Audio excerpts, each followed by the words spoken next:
time when I received a gift and I found myself being incredibly thankful. It sort of involves a story.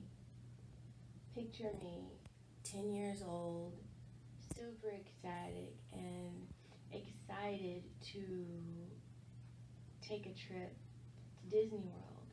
Now, I'd been to Disney World before, but this time was different because we were going for my birthday. I was turning 10 that summer, the summer of 1999, and this trip was different because it was going to be my first time on an airplane.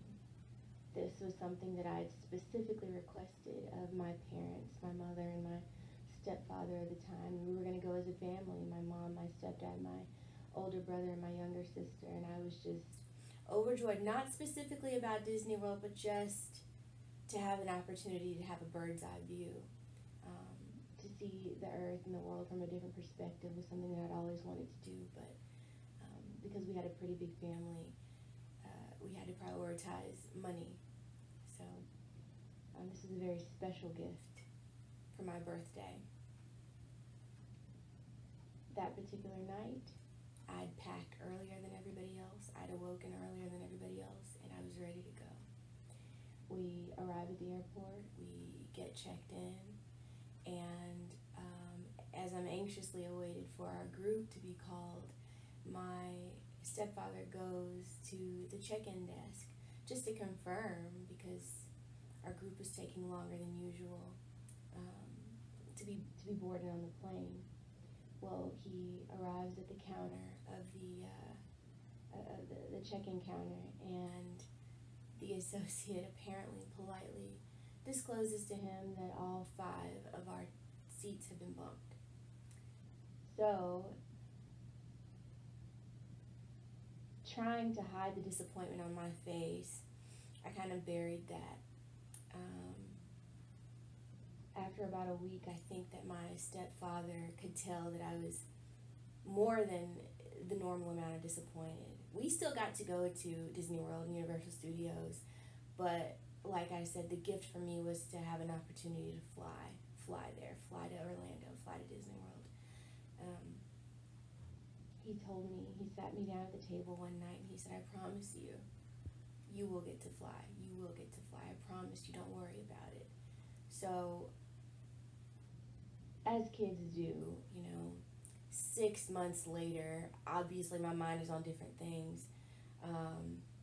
Christmas is around the corner. We've just gotten an opportunity to be out of school for 3 weeks, and I'm just excited for the holidays to happen, Christmas and New Year's, and for presents, of course. Well, my brother and my sister were at my grandmother's house, or I can't exactly remember the specifics of where they were, but I remember my stepfather coming into my room and flicking on the light and gently waking me up one night in December, and he said, get dressed, and didn't question it, did as I was told. I was always a very obedient child. I got up that morning, and it was so cold. I remember it being so cold and having to put on gloves and mittens and a hat and boots and just getting ready, He says, and I said, where are we going? He said, just get dressed.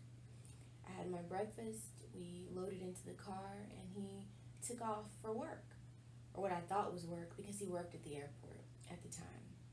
So I figured we're going to stop by his office for a little bit at the local airport, and then we're going to go to pick up my sister. This is my 10-year-old brain trying to make sense of what's going on. But we passed by his office and drove straight down to a terminal. And so, again, I was very confused. And I said, well, what are we doing here? Are we picking someone up? And he says, no, you'll see. So he talks to someone at a counter, and we, walk to what looked like a gate. I'm, again, extremely confused at this point because I don't have any bags. I didn't pack anything, just very confused. Well, this time, our group was called, to board the plane from the gate. And I look at him and he says, "I promised you, didn't I? I promised you would fly." So we get on the plane and I am enamored. I'm just happy to literally go down the ramp to get on the plane, and then he tells me, "Well, we're in first class." So I felt like I was the most important thing on the planet, and like I was just the most special person in the world at that point. Not only do I myself, not my brother, not my sister, my mother, but I myself get to fly somewhere, but I'm in first class. I was the Queen of Sheba that day. I got me a plate of fruit and a sandwich and an orange juice that was chilled, and I just felt like I was the best thing ever. I found out later on, about 30 minutes later, that we're flying to Austin. We flew to Austin, Texas from Birmingham, Alabama. We went into the airport in Austin after landing, and I remember going and having breakfast. We ate and we talked and we just conversed for about 2 hours or so, and we walked back to another terminal, another gate. We boarded a plane and flew back to Alabama.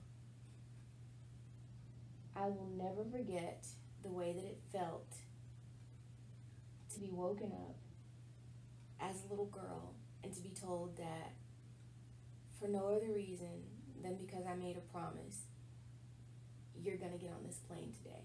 We flew all the way to Austin, Texas, had breakfast, and flew back. And that's something I'll never forget. I'm exceptionally thankful for that memory, and that's something that I cherished with me then, but especially now because my stepfather has since passed. He died when I was a freshman in college in the year 2007, and although I had many amazing memories with him, that was probably the best gift that I've ever been given. Just the opportunity to feel heard and to feel special.